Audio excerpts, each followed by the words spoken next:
بسم اللہ الرحمن الرحیم۔ آج ہم فعل کی تقسیم ثانی پڑھیں گے۔ نسبت کے اعتبار سے فعل کی دو قسمیں ہیں، معروف، مجہول۔ فعل معروف وہ فعل ہے جس کا کرنے والا معلوم ہو، یعنی فعل کی نسبت فاعل کی طرف ہو، جیسے ضرب زید عمرا۔ فعل مجہول وہ فعل ہے جس کا کرنے والا معلوم نہ ہو، یعنی فعل کی نسبت مفعول کی طرف ہو، جیسے سمی قرآن۔ ماضی مجہول بنانے کا طریقہ یہ ہے کہ ماضی معروف کے آخر سے ما قبل کو کسرہ دیں، اگر کسرہ نہ ہو تو اور اس سے پہلے جتنے حروف متحرک ہوں سب کو ضمہ دے دیں اور آخری حرف کو اس کی حالت پر رہنے دیں، جیسے ضرب سے ضربا، استخرج سے استخرج۔ مضارع مجہول بنانے کا طریقہ یہ ہے کہ مضارع معروف کے آخر سے ما قبل کو فتحہ دیں، اگر فتح نہ ہو تو اور علامت مضارع کو ضمہ دے دیں، جیسے یضرب سے یضرب، یستخرج سے یستخرج۔ فعل مجہول صرف فعل متعدی سے بنایا جاتا ہے، فعل لازم سے نہیں آتا، کیونکہ فعل لازم کا مفعول نہیں ہوتا اور فعل مجہول کی نسبت مفعول کی طرف ہوتی ہے۔ اگر نائب فاعل مصدر یا ظرف ہو تو پھر فعل لازم کو بھی فعل مجہول بنا سکتے ہیں، جیسے سحر سحر طویل، صیم رمضان۔ اب ہے فعل لازم متعدی۔ فعل کی تقسیم ثالث ہے فعل لازم اور متعدی۔ مفعول کے اعتبار سے فعل کی دو قسمیں ہیں، لازم، متعدی۔ فعل لازم وہ فعل ہے جو صرف فاعل پر پورا ہو جائے، اسے مفعول بھی کی ضرورت نہ ہو، جیسے جاء زید، قام بکر۔ فعل کب لازم ہوتا ہے؟ 10 صورتوں میں فعل لازم ہوتا ہے۔ پہلے نمبر پر جب وہ فعل طبیعت، عادت اور فطرت پر دلالت کرے، جیسے شجاع، جبنا، حسنا، قبح۔ دوسرے نمبر پر جب وہ ہیئت و شکل پر دلالت کرے، جیسے طالا، قصر وغیرہ۔ تیسرے نمبر پر جب وہ نظافت پر دلالت کرے، جیسے طہر، نظفہ۔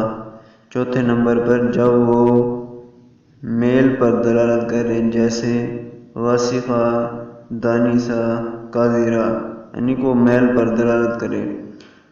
پانچویں نمبر پر جب وہ عرض، وہ چیز جس کا جسم نہ ہو، پر دلالت کرے جو غیر لازم ہو اور اس میں حرکت نہ ہو، جیسے ماریزہ، کاسلہ، ناشطہ، فارحہ، حزینہ، شابیہ، آتشہ وغیرہ۔ چھٹی صورت یہ جب وہ رنگ پر دلالت کرے، جیسے احمر، اخضر، ادیمہ وغیرہ۔ ساتویں صورت جب وہ عیب پر دلالت کرے، جیسے عامیشہ، کمزور نگاہ والا ہونا، عابرہ وغیرہ۔ آٹھویں صورت ہے جب وہ حلیہ پر دلالت کرے، جیسے ناجلہ، دائجہ وغیرہ۔ نویں نمبر پر جب وہ فعل متعدی بیک مفعول کے اثر کو قبول کرے، جیسے مددت ثوبا فامتد۔ 10ویں نمبر پر جب وہ جو چند باب ہیں ان میں سے کسی ایک باب میں سے ہو، پہلا ہے باب کرما، جیسے فاولا، جیسے حسنا، شروفا، جاملہ وغیرہ۔ باب انفعال، جیسے ان کاسرا، ان حتم، ان طالقہ۔ باب افعلال، جیسے اغبرا، ازغرا وغیرہ۔ باب افعلال، جیسے ادہام، ازغارا۔ اور باب افعلال، جیسے اقشعرا، اطمئنا۔ اور باب افعلال، جیسے احرنجم، اقعنعصا۔ ان چیزوں اگر یہ چیزیں ہوں گی تو فعل لازم ہوگا، اس کے علاوہ فعل متعدی ہوگا۔ فعل لازم کب متعدی بن جاتا ہے؟ اس کی 3 صورتیں ہیں۔ باب افعال بنانے سے، جیسے کارما زیدن سے اکرمت زیدن۔ باب تفعیل بنانے سے، جیسے عزم زیدن سے عزمت زیدن۔ بواسطہ حرف جر کے، جیسے ذهب زیدن سے ذهبت بزید۔ جب حرف جر کو حذف کر دیا جائے تو مجرور کو منصوب پڑھا جاتا ہے، اسے منصوب بنزل خافض کہتے ہیں، جیسے واختار موسیٰ قومہ 70 رجلا۔ قومہ اصل میں تھا من قومہ۔ فعل متعدی وہ فعل ہے جو صرف فاعل پر پورا نہ ہو بلکہ اسے مفعول بہ کی بھی ضرورت ہو، جیسے ضرب زید عمرا۔ اس کی 3 قسمیں ہیں: متعدی بیک مفعول، متعدی بدو مفعول، متعدی بسے مفعول۔ متعدی بیک مفعول وہ فعل ہے جو صرف ایک مفعول بھی کو نصب دے، جیسے ضرب زید عمرا۔